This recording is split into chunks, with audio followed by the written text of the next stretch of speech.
નમસ્કાર, જોશી સરના જય શ્રી કૃષ્ણ. બીએડમાં જે સૌરાષ્ટ્ર યુનિવર્સિટીમાં જોડાયેલા છે તે તમામ વિદ્યાર્થી મિત્રોને ઘણો બધો પ્રશ્ન હોય છે કે હવે 2023 પછી છે તો સિલેબસ બદલાયો છે તો કન્ટેન્ટ વિષયમાં શું વાંચ્યું. તો કન્ટેન્ટ એટલે તો તમે સમજી લેજો કે તમારો સેલ્ફ સ્ટડી કોર્સ એટલે કે કન્ટેન્ટ તમને જે તમારો વિષય છે એના તમારે કન્ટેન્ટના બે પેપર આવે, જેમ કે ગુજરાતી હોય તો ગુજરાતી અને હિન્દી. તો આપણે પહેલાં ગુજરાતીવાળા જે લોકો છે એને ગુજરાતીમાં શું વાંચવું એવો પ્રશ્ન હોય તો સેમેસ્ટર 1 જ્યારે હોય ત્યારે તેમને ધોરણ 7નું પાઠ્યપુસ્તક સેમેસ્ટર 1 અને 2 એટલે કે વોલ એટલે કે આખું ધોરણ 7નું ગુજરાતી છે તે તમારે કમ્પ્લીટ કરવાનું રહેશે.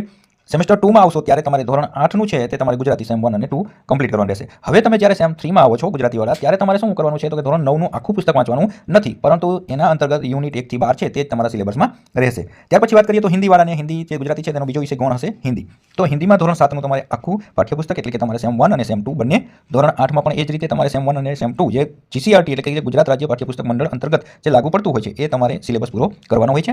ધોરણ 9માં છે તેને યુનિટ 1 થી 12 એટલે કે તમારે ગુજરાતીની જેમ જ આમાં તમે સેમ 3માં આવશો ત્યારે તમારે 1 થી 12 યુનિટ જ વાંચવાના છે. તો તમે જોઈ શકો છો ગુજરાતી અને હિન્દીવાળાએ 7, 8 અને ધોરણ 9ના 1 થી 12 યુનિટ. હવે સંસ્કૃત અને અંગ્રેજી જે લોકો જોડાયેલા છે તેની પણ ભાષાની વાત કરીએ તો સંસ્કૃતવાળાને ધોરણ 7 ગુજરાતી હિન્દીની જેમ જ સંપૂર્ણ સેમ 1 2 કમ્પ્લીટ કરવાનું કન્ટેન્ટમાં, એટલે કે તમારે સંસ્કૃત જે ધોરણ 7માં લાગુ પડતો હોય તે તમારે સેમ 1 2 વાંચવાનું. ધોરણ 8 છે તે તમારે સેમ 2માં, તમે જ્યારે બીએડમાં સેમ 2માં આવશો ત્યારે તમારે ધોરણ 8 પૂરું કરવાનું, અને બીએડ સેમ 3માં આવશો ત્યારે તમારે ધોરણ 9 યુનિટ 1 થી 10 વાંચવાના છે સંસ્કૃતમાં, બરાબર છે, તે તમારે આખું પૂરું કરવાનું નથી. હવે અંગ્રેજીની વાત કરીએ તો અંગ્રેજીમાં ધોરણ 7 છે તે આખું પૂરું કરવાનું, સેમ 1 2 બંને હોય તો બંને. ધોરણ 8માં પણ એ જ રીતે આખું સંપૂર્ણ પાઠ્યપુસ્તકમાં આવતું હોય સેમ 1 2માં એ પૂરું કરવાનું છે, અને જ્યારે તમે સેમ 3માં આવશો ત્યારે તમારે ધોરણ 9 1 થી 6 અને એમાં કવિતા જે છે તે 1 થી 2. તો આ રીતના તમારે છે અંગ્રેજીમાં જે લાગુ પડે છે તે તમે જોઈ લેજો. હવે ગણિત અને વિજ્ઞાનવાળાની વાત કરીએ તો તેને અલગ અલગ યુનિટ આપેલા છે કે જીસીઆરટી જે બુક આપેલી છે, જે નવી એનસીઆરટી લાગુ પાડેલી છે, તો એમને જે બદલાયેલો અભ્યાસક્રમ એટલે કે હાલમાં વર્તમાનમાં જોડાયેલા છે તેઓ ગણિત વિષય સાથે જોડાયેલા છે. ધોરણ 7માં ગણિતમાં કયા ચેપ્ટર વાંચવાના છે તો 2 3 6 8 11 12 ને 13 આ સેમ 1માં વાંચવાના.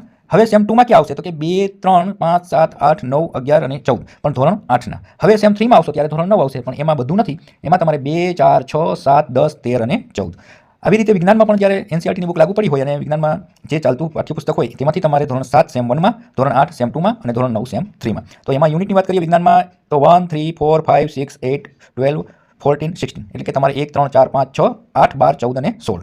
હવે ધોરણ 8ની વાત કરીએ તમારે સેમ 2માં આવો ત્યારે 1 2 4 8 10 11 13 14 ને 16. હવે ધોરણ 9ની વાત કરીએ તો યુનિટ 2 4 5 7 9 12 અને 14 આ વિજ્ઞાનમાં. હવે ઇતિહાસ ભૂગોળવાળાની પણ વાત કરી લઈએ. ઇતિહાસ ભૂગોળવાળા સેમ 1માં જ્યારે બીએડમાં હશે ત્યારે એને યુનિટ વાંચવાના છે 1 2 3 4 5 6 7 8 9 15 16 17, બરાબર છે. આ ધોરણ 7માં જે ઇતિહાસને લગતા યુનિટ છે તે બધા તમારે વાંચવાના છે. હવે ધોરણ 8માં એટલે કે સેમેસ્ટર 2માં તમે આવશો ત્યારે ધોરણ 8નું પાઠ્યપુસ્તક યુનિટ 1 2 3 4 5 6 7 8 15 16 17 18. ધોરણ 9ની વાત કરીએ એટલે કે ધોરણ તમે જે સેમ 3માં આવશો ત્યારે 1 થી 12 યુનિટ ઇતિહાસના.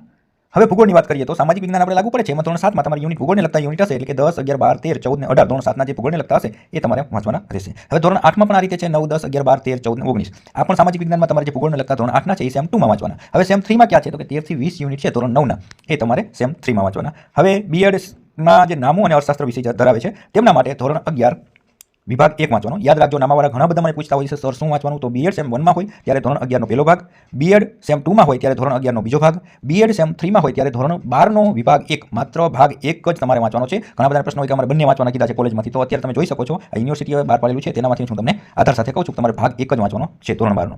હવે અર્થશાસ્ત્રની વાત કરીએ તો ધોરણ 11માં આખું સંપૂર્ણ અર્થશાસ્ત્ર છે તે તમારે પૂરું કરવાનું છે, બરાબર છે. હવે સેમ 2માં આવશો ત્યારે ધોરણ 12નું યુનિટ 1 થી 6 વાંચવાના છે, અને ધોરણ 12માં આવશો તમારે સેમ 3માં છે તે ધોરણ 12ના કેટલા યુનિટ છે તો કે 7 થી 11 યુનિટ જ કમ્પ્લીટ કરવાના છે. આમાં પણ ઘણા બધા પ્રશ્નો હોય અર્થશાસ્ત્રમાં ક્યાં વાંચવા ક્યાં ના વાંચવા, તો તમે નોટ કરી લેજો 1 થી 6 અને 7 થી 11 સેમ 2 અને સેમ 3.